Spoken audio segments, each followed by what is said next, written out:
மிகவும் எதிர்பார்ப்பு உள்ள ஒரு தேர்தலாக இது அமைஞ்சிருச்சு.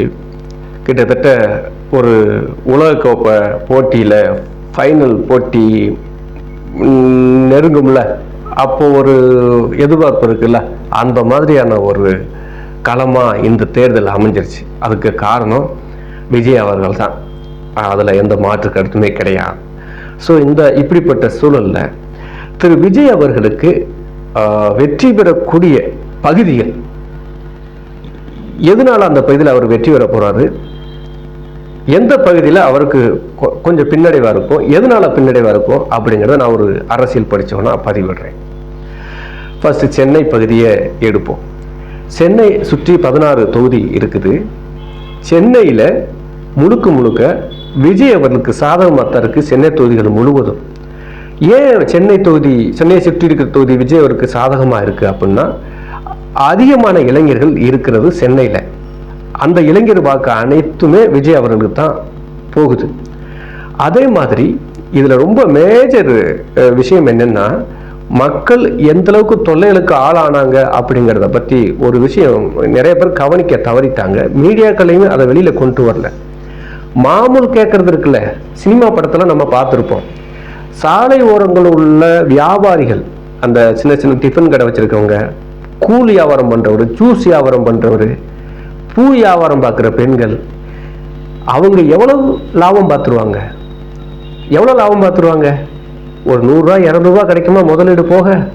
அவங்ககிட்ட போய் மாமூல் வாங்குறது, இது எல்லாம் இருக்கு. நான் நேரிலேயே பார்த்தேன்.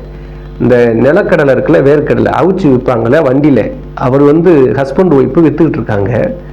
ரொம்ப நேரம் 2 பேர் நின்றுக்கிட்டு இருக்காங்க.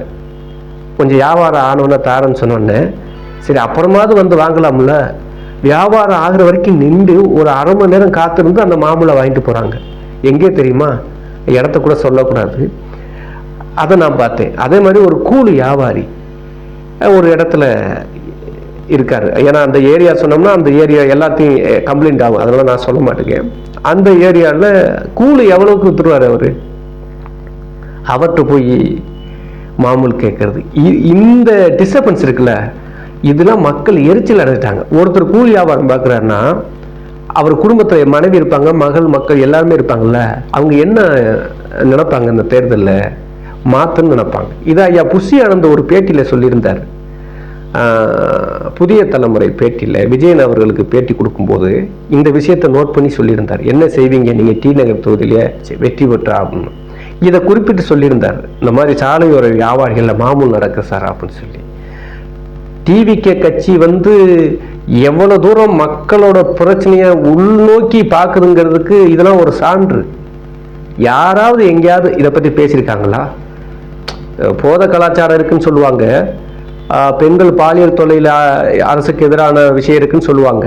இந்த மாமூல் விஷயம் ஒரு எவ்வளோ பெரிய பாவமாக இருக்குது. நானும் அன்னைக்கு ரத்த கண்ணீர் வடிக்கல. அன்னைக்கு பார்த்துட்டு 2 ஹஸ்பண்ட் ஒய்ஃபு பாவம் அன்னைக்கு அந்த கடலை நின்றுக்கிட்டே அந்த வண்டியில் வியாபாரம் பார்த்து வீட்டுக்கு ஒரு 200 ரூபா கொண்டு போவாங்க.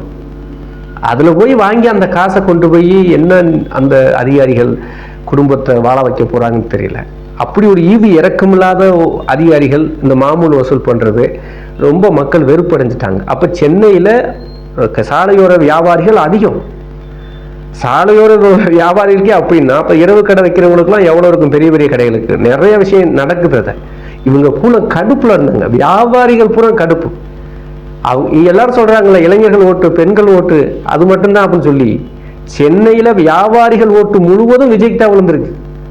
குறிப்பாக சாலையோர வியாபாரிகள் எத்தனை ஆயிரம் பேர் இருப்பான் தெரியுமா சென்னையில்? எண்ணிக்கை வச்சா அது ஒரு பெரிய எண்ணிக்கையாக இருக்கு. அவ்வளோ பேர் விஜய் அவனுக்கு தான் ஓட்டு போட்டிருக்கான். மாணவர்கள், சாலையோர வியாபாரிகள், பெண்கள் வாக்கு விழுந்திருக்கிறது. சென்னையை சுற்றி இருக்கக்கூடிய புறநகர் பகுதின்னு சொல்லுவாங்க, அதில் ஒடுக்கப்பட்ட மக்கள் சொல்லக்கூடிய தலித்து மக்கள் அதிகமாக இருக்கிறாங்க. அதில் விஜய் ரசிகர்கள் அதிகம்.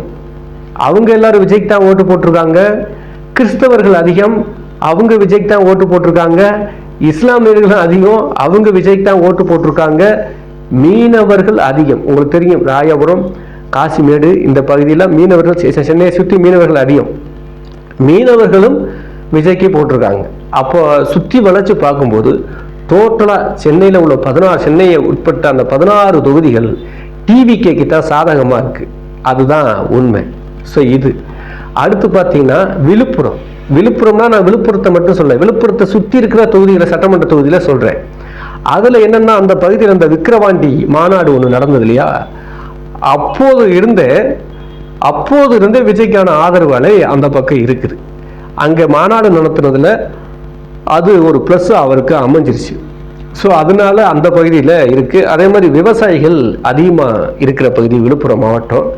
அந்த விவசாயிகள் பற்றிலாம் நிறையா பேசியிருக்காரு அவர் சமூக வலைதளத்தில். நிறைய அந்த ஒரு ஃபங்க்ஷனில் நம்மளாம் நல்லா இருக்கோம், சோறு போடுற விவசாயிகள் சரியில்லை அப்படின்னு பேசின அந்த வீடியோ வந்து வைரல் ஆயிடுச்சு.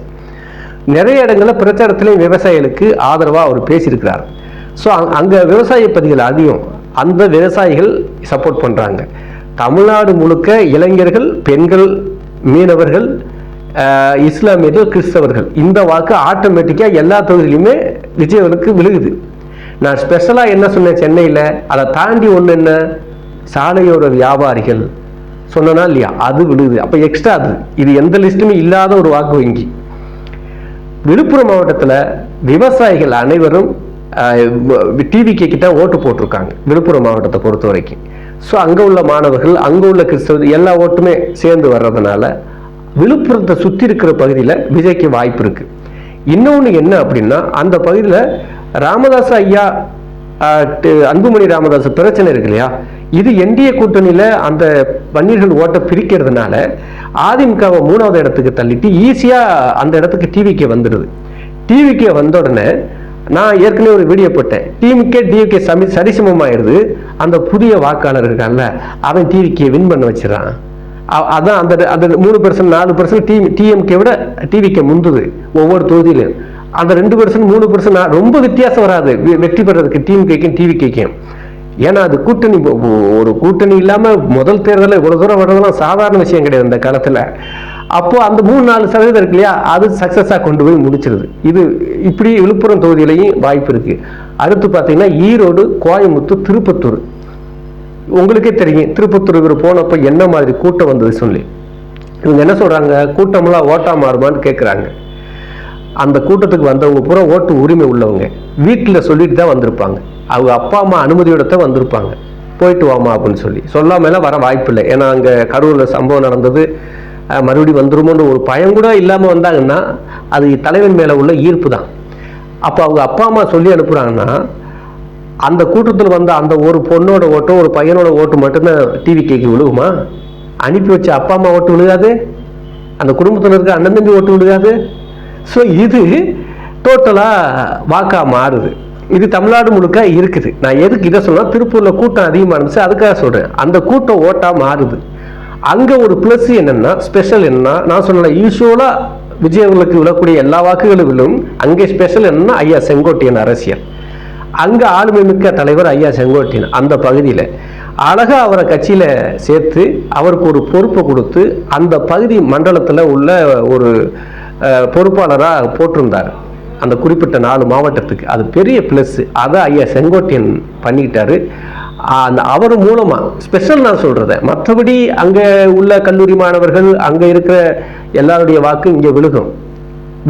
அங்கே என்ன விஷயம் அப்படின்னா, ஐயா எடப்பாடி பழனிசாமி அவருக்கு டப்பு கொடுக்குறதா இருந்தால் செங்கோட்டையன் தான். யாரை நம்பி போனோம் அப்படிங்கிறப்ப செங்கோட்டையன் இருக்காருன்னு சொல்லி டிவிகேக்கு ஆதரவாக வருது. அது ஒரு பெரிய பிளஸ். செங்கோட்டையன் உள்ள வந்தது கொங்கு மண்டலத்தை கவர் பண்றதுக்கு விஜய் அவர்கள் செய்த மிகப்பெரிய ராஜதந்திரம். செங்கோட்டையன் உள்ள வந்தது. அவரோட ஸ்பெஷல் தான் டிவிகே கொங்கு மண்டலத்தில் ஃபுல்லா முந்துது. வாய்ப்பே இல்லை. ஏன்னா செங்கோட்டையன் இல்லாமல் இருந்தால் பின்னுக்கு வந்துடும். ஏன்னா கம்யூனிட்டி ரீதியாக அங்கே வேற யாரு, ஐயா தான் எடப்பாடி தான் இருக்காரு அப்படின்னு சொல்லி அப்படி போவாங்க. ஆனால் எடப்பாடியோட ஒரு நல்ல மனுஷன் இருக்காரு அப்படின்னு சொல்லிட்டு செங்கோட்டையன் பக்கம் திரும்பிட்டாங்க. அதே மாதிரி விஜய் ரசிகர்கள் இருக்குல்ல, அங்கே இருக்கிற விஜய் ரசிகர்கள், அங்கே இருக்கிற பெண்கள், அங்கே இருக்கிற கல்லூரி மாணவர்கள், அங்கே உள்ள கிறிஸ்தவர்கள், அங்கே அது யூஸ்வலாக வந்துடுது. அது தமிழ்நாடு முழுக்க வந்துடுது. நான் ஒவ்வொருத்தரும் என்ன ஸ்பெஷலாக வெற்றியை தீர்மானிக்கிறத நான் சொல்கிறேன். அப்படியே அங்கே எழுச்சி வர்றதுக்கு காரணம் ஐயா செங்கோட்டையன் ஒரு முக்கிய காரணமாக இருக்கிறார். அதனால அந்த பகுதியில் ஈரோடு, கோயம்புத்தூர், திருப்பூர், நாமக்கல் இந்த பகுதியிலையும் இவருக்கு சாதகமாக இருக்குது. நான் சொல்றது என்னன்னா, எல்லாமே சிட்டி சம்பந்தமான ஏரியாவில் டிவிகேக்கு சாதகமாக இருக்கு. பெரிய சிட்டிகள் இருக்கு. இப்போ கோயம்புத்தூர் இருக்குது, ஈரோடு இருக்குது. இது சம்பந்தமா ஈரோடு கிழக்கு, ஈரோடு மேற்கு, இப்படி பிரிவுகள் இருக்கு. இது சம்பந்தமான தொகுதியில் அதிகமாக இருக்குது. வில்லேஜில் கொஞ்சம் இறங்குது. ஏன்னா அங்கே வில்லேஜில் இறங்குறது காரணம்னா படிக்காதவங்க அதிகமாக இருக்காங்க. அவங்க ரொம்ப காலமாக தான் ஏடிஎம்கே டிஎம்கேக்கு ஓட்டு போட்டு உதயசிங் ரெட்டல்னு சொல்லி அவங்கள மாற்றி கொண்டு வர முடியாது. இது ஒரு காரணம் வில்லேஜில் இருக்குது. அதனால வில்லேஜ் பகுதியில் மட்டும் கொஞ்சம் டிவிக்கு வாக்கு வங்கி கொஞ்சம் குறையுமே தவிர சிட்டி சம்பந்தமான அத்தனை பகுதிகளிலுமே முன்னாடி தான் வரும். அதுக்கப்புறம் கரூரை பற்றி நான் சொல்லவே தேவையில்லை, உங்களுக்கே தெரியும். கரூர் துயர சம்பவம் நடந்ததுக்கு பிறகு அந்த பகுதி மக்களை விஜய் அவர்கள் மேலே தவறு இல்லை அப்படிங்கிற முடிவுக்கு வந்துட்டாங்க. அப்படித்தான் அங்கே இவருக்கு இதாயிருச்சு. அந்த பாதிக்கப்பட்டவங்களே சொல்லியிருக்கிறாங்க, விஜய் மேலே தவறுன்னா அப்போ யார் மேலே தவறு அப்படின்ற ஒரு கேள்வி எழுதல, இது மக்களுக்கு எழுமல. அப்போ ஒரு மக்களை பாதிக்கிற அளவுக்கு அரசியல்ல வேலைகள் நடக்குதா அப்படிங்கிற ஒரு கேள்வி மக்கள்கிட்ட எழுந்ததுனால கரூர் மக்கள் அனைவரும் விஜய்க்கு ஆதரவாகவும் குறிப்பிட்ட கட்சிக்கு எதிராகவும் திரும்பிட்டாங்க. அதுதான் கரூர்ல விஜய்க்கு டோட்டலா ஆதரவு ஆள இருக்குது. அந்த குறிப்பிட்ட முன்னாள் அமைச்சர் கூட வேற கோயம்புத்தூர் பக்கம் போய் நிற்கிற, எப்பவும் கரூர் பக்கம் நிற்கிறவர் அங்கே போய் நிற்கிறதா ஒரு கம்ப்ளைண்ட் சொல்றாங்க இல்லையா, அவருக்கு இந்த மக்களுடைய விஷயம் தெரிஞ்சுதான் நிற்கிறாரு, ஏன்னா நமக்கு எதிராக இருப்பாங்க அப்படின்னு சொல்லி. ஸோ அந்த சம்பவம் விஜய்க்கு ஒரு சிம்பத்தி ஏற்படுச்சு. எதிர்கட்சி அந்த மற்ற கட்சிகளுக்கு அது ஆப்போசிட்டாக அமைஞ்சிருச்சு. ஸோ அந்த பகுதியிலையும் விஜய்க்கு ஆதரவான நிலை இருக்கு. மதுரைனா அது ஒரு டவுனு, ஒரு மதுரை முக்கியமான டவுனு சுற்றி. என்ன மதுரையில் உங்களுக்கு பெருசாக ஈர்க்கிற அளவுக்கு இருக்காருன்னா பிடிஆர் இருக்கிறாரு. பிடிஆர் தொகுதி ரொம்ப டஃப்பாக இருக்கும். அது ஒன்று மாற்றம். செல்லூர் ராஜு தொகுதி, ராஜன் செல்லப்பா தொகுதியெல்லாம் இருக்கு இல்லையா, மதுரையை சுற்றி இருக்கிற அந்த பகுதியெல்லாம் டிவிக்கு தான் சாதகமாக இருக்குது. ஏன்னா அந்த பகுதியிலையுமே திருப்பரங்குன்றம் இந்த மாதிரி பகுதியெல்லாம் இருக்கு இல்லையா. திருப்பரங்குன்றத்தில் என்ன அவருக்கு ப்ளஸ்ஸாக இருக்கும்னா, இந்த தூணில் விளக்கேற்றணும் அப்படின்னு சொல்லி ஒரு பிரச்சனை வந்துச்சு இல்லையா, அதில் நல்ல அரசியல்வாதின்னா அவர் தான். எதுவுமே யாருக்கும் சாதகம் பாதகம் சொல்லாமல் அமைதியாக இருந்துட்டார். அதான் நல்லது. அங்கேயே ஆல்ரெடி சிக்கல் இருக்கு. இது ஏதாவது சொல்லி இந்த ஓட்டை இழந்து அந்த ஓட்டை வளர்ந்து எதுக்கு பேசாமல் இருந்ததே நல்லது. இப்போ எல்லாரும் என்ன நினைக்கிறாங்க, அவங்ககிட்ட யார் ஆதரவு தெரிவிச்சா ஆப்போசிட் பார்ட்டி ஓட்டு போடாது, எதிர்ப்பு தெரிவிச்சா இந்த பார்ட்டி ஓட்டு போடாது. அப்போ காமனாக இருந்ததுனால எல்லாரும் விஜய்க்கு ஓட்டு போடுறாங்க. அப்போ திருப்பரங்குன்றமும் சாதகமாக இருக்கு. ஸோ மதுரையை பொறுத்த வரைக்கும் அந்த சிட்டி சம்பந்தமான தொகுதியில் விஜய் அவர்களுக்கு சாதகமாக இருக்குது. இதில் குறிப்பாக சொல்லணும்னா இந்த வட்டம் செல்லூர் ராஜை ஜெயிக்கிறது கஷ்டம். கண்டிப்பாக அவர் ஜெயிக்கிறது கஷ்டமான ஒரு சூழல் இருக்கு. காரணம் இன்னொரு விஷயம் நான் என்ன சொல்றேன்னா, சசிகலா அம்மா ஒரு முக்கியத்துவம் போடுறாங்க மதுரை பகுதி. நான் தெற்க போகணும்னா சசிகலா அம்மாவை பேச வேண்டியிருக்கு. ஏன்னா அவங்க நான் வடக்கு என்ன சொன்னேன், விழுப்புரம் பகுதியில் ஐயா ராமதாஸ் சொன்னேன், அங்கே ஓட்ட பிரிக்கிறாரு, அது விஜய்க்கு ஈஸி ஆயிடுது. இப்போ அங்கே ஏடிஎம்கே ஓட்டு எடப்பாடி பழனிசாமி ஐயாவை பிரிக்கிறதுக்காக அவங்க நிப்பாட்டின வேட்பாளர்னால ஏடிஎம்கே டோட்டலாக அடிபடுது. ஏடிஎம்கே அடி ராஜன் செல்லப்பா, செல்லூர் ராஜ் போன்றவர்கள்லாம் வெற்றி பெறது கடினமான ஒரு சூழல் இருக்கு. ஆர்பி உதயகுமார் இவங்கெல்லாம் வெற்றி பெறது ரொம்ப கஷ்டம். ஏன்னா சசிகலா போட்ட அந்த கேண்டிடேட் இருக்காங்களா, பயங்கரமான ஆளுக்கு, எல்லாரும் அந்த பகுதியில் செல்வாக்கு மிக்கவங்க, அவங்க ஓட்டை பிரிக்கிறாங்க. அப்போ அதிமுகவை ஆட்டோமேட்டிக்காக சசிகலா அம்மாவே இறக்கி அடிச்சுறாங்க. அங்கே விஜய் அடிக்கவே தேவையில்லை, அது நான் பிடிச்சி வச்சுக்கிறேன், நீ போ தம்பி அப்படின்ற மாதிரி தான். அது இந்த தேர்தல் தென் மாவட்டத்தை பொறுத்த வரைக்கும் என்ன தம்பி நீ ஜெயிக்கணுமா, இந்த எடப்பாடியை நான் பிடிச்சி வச்சுக்கிறேன், நீ போய் ஸ்டாலினை ஜெயி, இந்த மாதிரி தான் அரசியலாக இருக்கும் எனக்கு சசிகலா அரசியல். ஸோ அப்படி இருக்கும்போது அந்த இடத்துல எடப்பாடி ஐயாவுக்கு தென் மாவட்டத்தில் வேலையே இல்லை. நான் தான் சொல்ல 8% வாக்கம் ஏடிஎம்கே அங்கே வாங்கும், அப்படிப்பட்ட சூழல் இருக்கு. அப்போ விஜய் அவளுக்கு ஈஸியாச்சே. அப்போ டிவிக்கே டிஎம்கேக்கு தான் போட்டிங்கிறப்ப இந்த மாதிரி சில விஷயங்கள் இருக்கு. இப்போ திருப்பரங்குன்றத்தை ஒன்று சொல்லல, இதுக்கு நான் ஒவ்வொருத்தரையும் ஸ்பெஷலாக ஒன்று சொல்கிறேன். அந்த ஸ்பெஷல் தான் அந்த தொகுதியில் வெற்றி தோல்வியை தீர்மானிக்கும். மற்றபடி ஓட்டு வங்கி இது நீங்க சொல்றாங்களா, வாக்கு சதவீதம் அதிகமாக வாங்குவார் வெள்ள மாட்டுக்காருன்னு சொல்றாங்களா, விஜய வாக்கு சதவீதம் அதிகமாக வாங்கிறாரு. ஒவ்வொரு தொகுதியிலும் ஒரு ஸ்பெஷல் இருக்கு, ஸ்பெஷல் பண்ணிருக்காரு விஜய், அது வெற்றியை தீர்மானிக்கும் நான் சொல்றேன். திருப்பரங்குன்றம் அதுதான் பேசாம இருந்தார் இல்லையா, எல்லாரும் சேர்ந்து விஜய்க்கு போட்டாங்க. இவனும் போய் சொல்றான், அவனும் போய் சொல்றான், அதுக்கு இவரே பரவாயில்ல அப்படின்னு சொல்லி போட்டாங்க. இப்படி மதுரை சார்ந்த அந்த திருப்பரங்குன்னா அந்த மதுரையை சுற்றி எல்லாத்துலயும் அது அப்போ விஜய்க்கு சாதகமா இருக்கு. இன்னொன்று பிரச்சாரத்துல சென்சிட்டிவான மக்கள், தமிழ்நாடு மக்கள், விஜய் அவர்கள் தெரிஞ்சு செய்தாரோ தெரியாம செய்தாரோ மீடியாக்களுக்குள்ள அது வரல.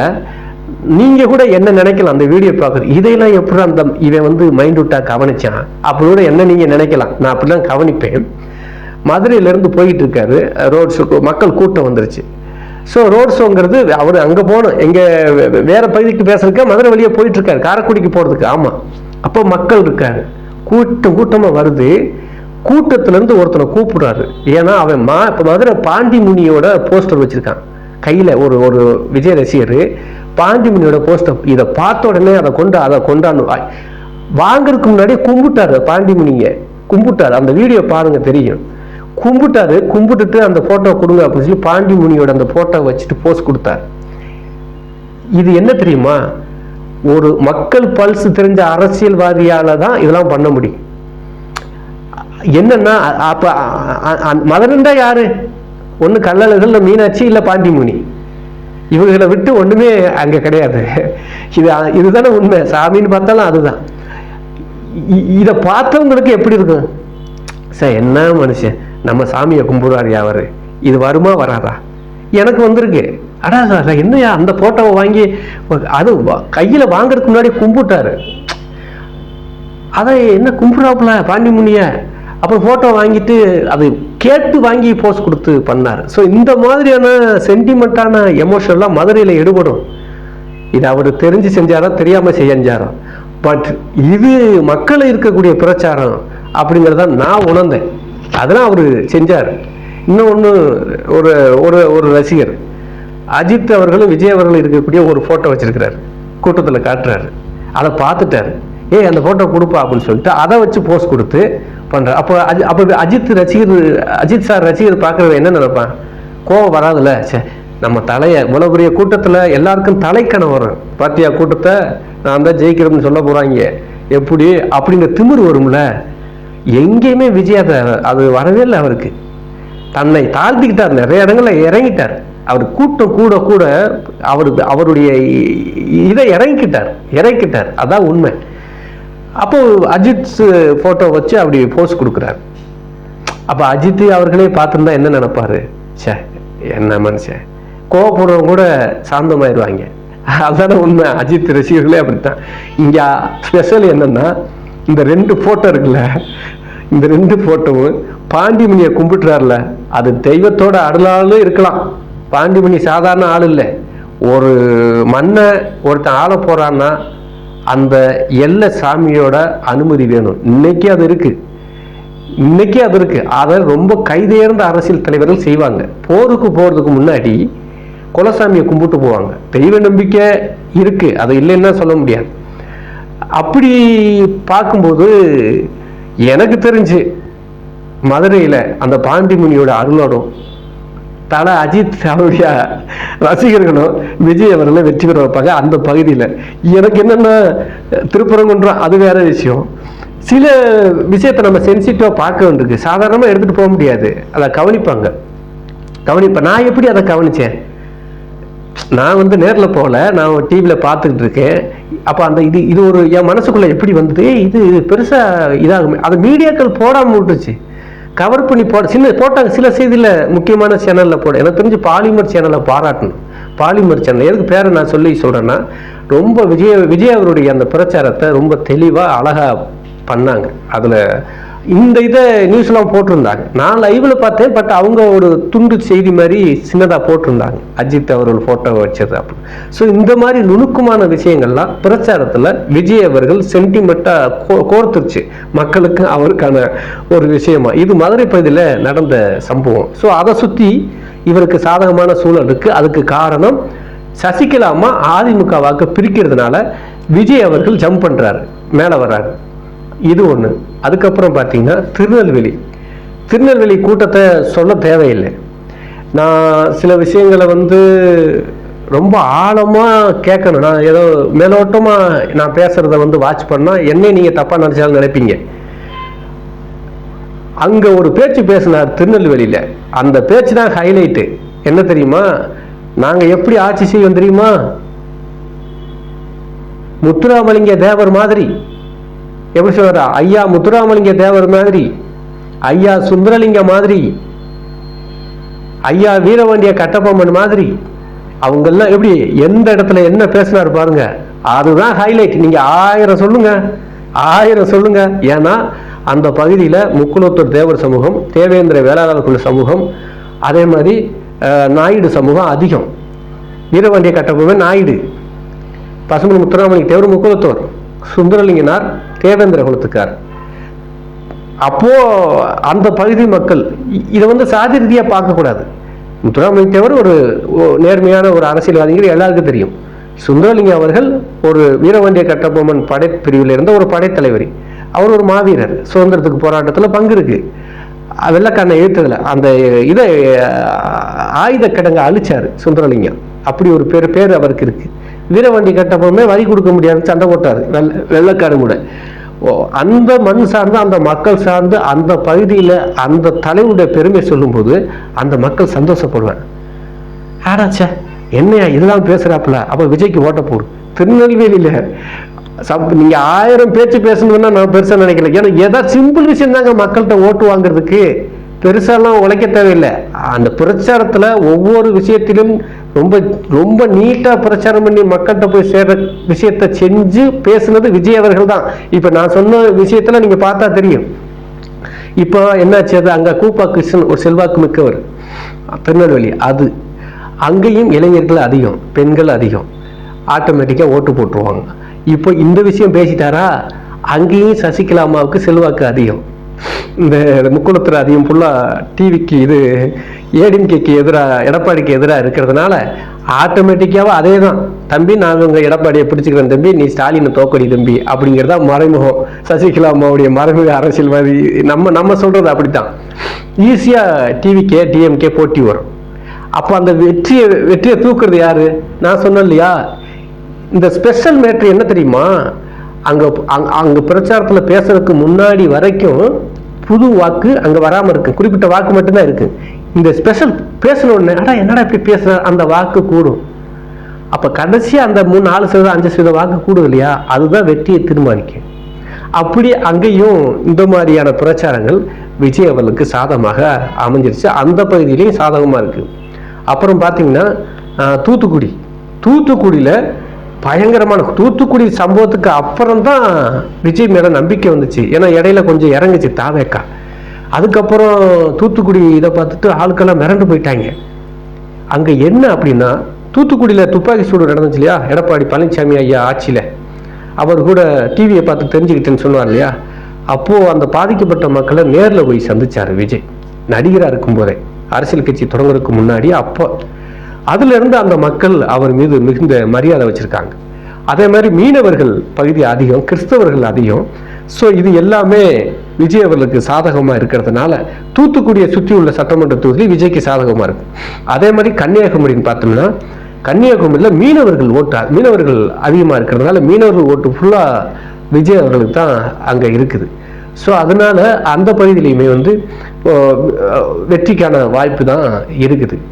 அதுக்கப்புறம் பார்த்தீங்கன்னா நாகப்பட்டினத்தில் முக்கியமாக மீனவர்கள் தான். மீனவர்கள் ஸ்பெஷல் நான் சொல்கிறது, நான் மற்றபடி எல்லாம் இருக்கிறத நான் அப்படியே சொல்லிட்டேன். மாணவர்கள், அதே மாதிரி முஸ்லீமு, கிறிஸ்தவர்கள், சிறுபான்மை ஓட்டு, இது எல்லாம் இவருக்கு விழ வேண்டியது விழும். ஸ்பெஷலாக வெற்றிக்கு தூக்கிட்டு போகிறத நான் சொல்கிறேன். அதில் நாகப்பட்டினத்தில் மீனவர்கள் வாக்கு வெற்றி பக்கம் திருப்பி விட்டுரும். அப்புறம் பார்த்தீங்கன்னா ராமநாதபுரத்தில் முதுகுளத்தூரில் கஷ்டம். நான் ஓப்பனாக சொல்கிறேன், முதுகுளத்தூர், திருச்சுழி இந்த பகுதிகளில் சசிகலா அம்மாவுக்கு ஆதரவாக சொல்கிறாங்க. டிவிக்கு நிறைய வாக்கு வாங்கும், அதில் மாற்று கருத்தே இல்லை. ஆனால் ஏன்னா அங்கே முக்குளத்தூர் மறவர்கள் அதிகம், அவங்க டோட்டலாக சசிகலா அம்மாவுக்கு ஆதரவு தெரிவித்து எடப்பாடிக்கு எதிராக இருக்கிறதுனால திமுக கட்சிக்காரனே தென்னந்தோப்புக்கு தான் ஓட்டு போட்டிருக்காங்க. திமுக கட்சிக்காரனே தென்னந்தோப்புக்கு தான் போட்டு. ஆனால் போட்டின்னு பார்த்தா திமுக அங்கே போட்டி வராது, டிவிக்கு சசிகலா அம்மாவுக்கும் போட்டி வரும் ஒரு குறிப்பிட்ட தொகுதியில். அதில் முதுகுளத்தூர் தொகுதியில் அதுதான் இருக்கு ரிசல்ட்டு. தென்னந்தோப்புக்கும் விசிலுக்கும் போட்டி முதுகுளத்தூர் தொகுதியில். அப்படி ஒரு சூழ்நிலை உருவாக்கிறது தான் எனக்கு தகவல் வருது. அப்போ அந்த ஏரியா விட்டுருங்க. ராமநாதபுரம் இருக்குல்ல, ராமநாதபுரம், அதில் இஸ்லாமியர்கள் அதிகம், ராமேஸ்வரத்தில் மீனவர்கள் அதிகம். இது என்ன பண்ணுதுன்னா விஜய் அவர்கள் வெற்றிக்கான வாய்ப்பாக இருக்குது. ராமநாதபுரத்தில் இந்த ஒரு தொகுதி நான் சொல்கிறேன் சட்டமன்றம், மற்றது வந்து சசிகலா அம்மா ஓட்டு ரொம்ப அந்த பக்கம் செல்வாக்கு அவங்களுக்கு அதிகம், தேவர் சமூகம் அதிகமாக இருக்கிறதுனால எப்படியாவது அவங்களுக்கு வந்து ஒரு குறிப்பிட்ட வாக்கு சதவீதத்தையாவது வாங்கி கொடுத்தோம், இல்லை வெற்றி பெற வச்சுன்னு சொல்லி அந்த சமூகம் வந்து எடப்பாடிக்கு எதிராக களமிறங்கியிருக்கு. அது வந்து முடிவு சொல்ல முடியாத ஒரு சூழல் தான் இருக்குது, அதுதான் உண்மை. அதுக்கப்புறம் பார்த்தீங்கன்னா காரைக்குடி இந்த பகுதியெல்லாம் பார்த்தீங்கன்னா உங்களுக்கே தெரியும், இவர் போனார், எவ்வளோ கூட்டம் வந்துச்சு, லேட் ஆகிடுச்சு, திரும்பி கேன்சல் பண்ண வேண்டியது, பேசக்கூட முடியல. அங்கே ஒரு சம்பவம் பண்ணார், பேசாட்டாலும் பரவாயில்ல. நிறைய பேருக்கு வந்து அரசியலில் என்ன பிரச்சாரம் பண்ணுன்னே தெரியல. ஆனால் விஜய் அவர்களுக்கு எல்லாமே பக்காவாக தெரியுது. அந்த மக்கள்லாம் வெயிட் பண்ணிக்கிட்டு இருக்காங்க, தேர்தல் டைம் இது பிரச்சார டைம் முடிஞ்சிருச்சு. அப்போது வண்டியிலேயே வளவரார், அவரை பார்க்கட்டும் அப்படின்னு சொல்லிட்டு. எதிரில் பசுமன் முத்துராமலிங்க தேவர் சிலை. காரைக்குடி பகுதியில் தேவர் சமூகம் அதிகம், முக்குளத்தூர்லேயே சேர்வான்னு சொல்லுவாங்க. அப்போது முத்துராமலிங்க தேவரை இப்படி கும்பிடுறாரு, கொஞ்ச நேரம் கும்பிட்டு நின்றார். அப்படி இதை வந்து ஒரு சேனலில் குறிப்பிட்டும் போட்டிருந்தாங்க, இதாச்சு. அப்போ அந்த ஸ்டில் என்ன, தென் மாவட்டம் ஃபுல்லாகவே வந்து விஜய் அவர்களுக்கு தேவர் சமூகத்தில் உள்ள சில குறிப்பிட்ட வாக்குகள் வந்து மாறி இருக்கு, முக்குளத்தூர் வாக்கு மாறி இருக்கு. அதுக்கு 2 காரணம். ஒன்று, திருநெல்வேலியில் பசுமை முத்துராமலிங்க தேவர் அரசியல் செய்வோம் அப்படின்னு சொன்னது. காரைக்குடியில் பேச முடியாட்டாலும் தேவர் சிலையை பார்த்து ஓங்கி ஒரு கும்பிடு ஓட்டார். அப்போ பசுமை முத்துராமலிங்க தேவர் வரலாறு அவர் படிச்சிருக்கிறாரு. அவர் சாதி தலைவர் இல்லை, அவர் நல்ல மனுஷன், நல்லது செஞ்சிருக்கிறாரு. அவருக்கு விஜய் இப்போ உள்ள எழுச்சி வந்து முத வந்தது அவருக்கு தான். அவருக்கு வந்து எல்லா சாதிக்காரங்களும், கிறிஸ்தவர்கள், இஸ்லாமியர்கள், இதே தான் விஜய் அவர்களுக்கு இருக்கு இல்லையா. இப்படி ஜாதி மத வேறுபாடு இல்லாமல் முத்துராமலிங்க தேவருக்கு ஒரு எழுச்சி இருந்தது. தேவேந்திர உறவினர்கள், இப்போ எல்லா கம்யூனிட்டியுமே அந்த வரலாறை படித்து பார்த்தா நமக்கு ஆச்சரியமா இருக்கும். ஸோ இதெல்லாம் அவருக்கு இந்த வரலாறு படிச்சிருப்பாரு. அது அப்போ அந்த கும்பிடு இருக்குல்ல, அப்படியே ஆஃப் ஆயிட்டாங்க. அவர் பேசாட்டாலும் பரவாயில்ல, வந்துட்டு போனார், தலைவர் அவர் கும்பிட்டு போயிட்டாரு அப்படின்னு சொல்லி அதுவும் ஸ்பெஷலாக அந்த பகுதியில் வாக்கா மாறி இருக்கு. வாக்குனா வெற்றி வர மாறி இருக்கு. ஸோ இந்த நுணுக்கம்லாம் அவர் எங்கே கற்றுக்கிட்டாரு, எப்படி தெரிஞ்சுக்கிட்டாருன்னு தெரியல. பட்டு அறிவாளி தான் விஜய், அறிவாளி, சிறந்த அரசியல் தலைவருக்கான அறிவாளி. இல்லீகலா இல்லையே, நேர்மையான வழியில் தானே போறாரு, நேர்மை தானே, அது ஒன்றும் தப்பு இல்லையே. வாழ்ந்த நல்ல தலைவர்களுக்கு மரியாதை கொடுக்கறதா மாண்பு, அதை அவர் கரெக்டாக செய்கிறாரு. ஸோ இது இப்படி இருக்குது. இப்போ பரவலாக நான் சொல்லிட்டேன். என்ன அப்படின்னா, சிட்டி ஒட்டிய சட்டமன்ற தொகுதிகளில் விஜய் அவர்களுக்கு வெற்றி பெற வாய்ப்பு இருக்கு. அப்படி தான் அந்த 140 தொகுதியை நான் வந்து கணக்கில் சொல்கிறேன். 140 தொகுதி ஒன்று சொன்னால வாங்கி வெற்றி பெறும், 140 தொகுதி வெற்றி பெற்று ஆட்சி அமைக்கும். அதுக்குள்ள சிட்டி சம்பந்தமான பகுதியில் இருக்கும் அப்படின்னு.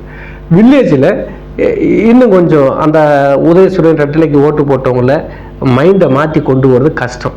ஏன்னா பூரா அந்த 60 வயசு 70 வயசு கிளவி கட்டவட்டெலாம் ஒன்றும் சொல்ல முடியாது, என்ன சொன்னாலும் நறுக்குண்டு உதயசூரியனுக்கு ரெட்டலைக்கு போட்டு விட்டுருங்க. ஸோ அப்படி இந்த வில்லேஜில் மட்டும் கொஞ்சம் லைட்டாக குறையுமே தவிர சிட்டி சார்ந்த தொகுதிகளில் வெற்றி பெற வாய்ப்பு இருக்குது. ஆனால் தமிழ்நாடு முழுக்க பரவலாக அவருக்கு வந்து இஸ்லாமியர்கள், கிறிஸ்தவர்கள் இவங்க ஓட்டு. ஏன் நான் சொல்கிறேன்னா, பாரதிய ஜனதாவை பயங்கரமாக எதிர்த்தார். திமுகவை எதிர்க்கிற மாதிரி பாரதிய ஜனதாவை எதிர்த்தார். அதனால் இவர் நமக்கு சரியாக வருவார் அப்படின்னு சொல்லி அவங்க சப்போர்ட் பண்ணுறாங்க.